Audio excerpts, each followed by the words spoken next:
Everyone welcome back to another new blog. आज एসেছি বানপুরে একটা রঘু মন্দির আছে, অনেক প্রাচীন মন্দিরটা।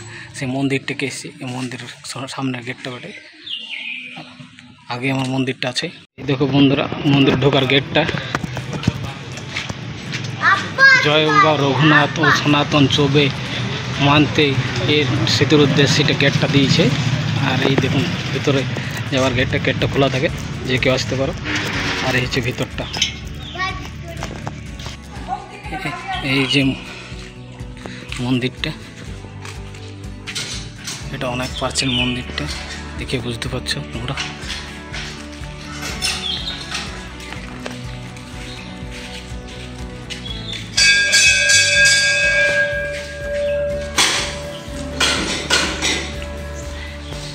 এই হচ্ছে দুর্গা মন্দির, এটা নন্দী মহারাজ আছে। মন্দিরটা দেখে বুঝতে পারছি কত প্রাচীন, 1000-এরও বেশি পুরনো মন্দিরটা। আর এগুলো গ্রিল যেগুলো লাগানো হয়েছে, এগুলা নতুন করে লাগানো হয়েছে। মন্দিরটা দেখতে পাচ্ছি অনেক প্রাচীন মন্দিরটা। আমি তোমাদেরকে মন্দিরটা চারিপাশটা ঘুরে দেখাচ্ছি এবারে। দেখুন কত সুন্দর ডিজাইন করা আছে মন্দিরটাতে, এবং মন্দির প্রদক্ষিণ করে দেখতে পাচ্ছ। এদিকে একটা একটু বন্ধ আছে। মন্দির যে কারুকার্যগুলো দেখে বুঝে যাচ্ছে, মানে 1000-এর বেশি পুরনো মন্দিরটা হয়ে গেছে।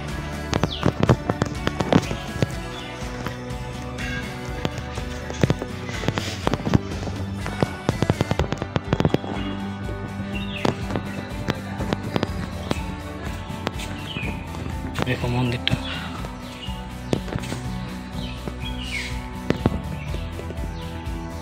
এটা গর্ভগৃহে রাধাকৃষ্ণ মন্দির আছে।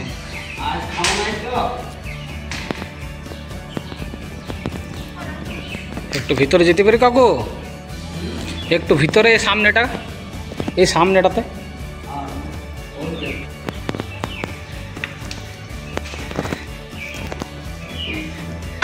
এই গর্ভগৃহটা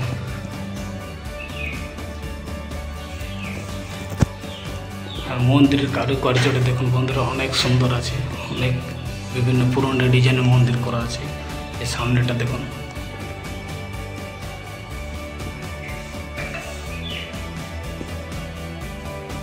সব পাথরের করা আছে এগুলো।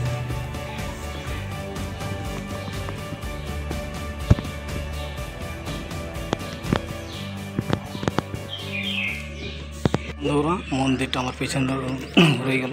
এবার আমরা বেরোচ্ছি, ঠিক আছে। আর মন্দিরটা একদম ভিতর আছে, মানে চারিপাশে বাড়ি আছে, তার ভিতরে মন্দিরটা আছে একদম।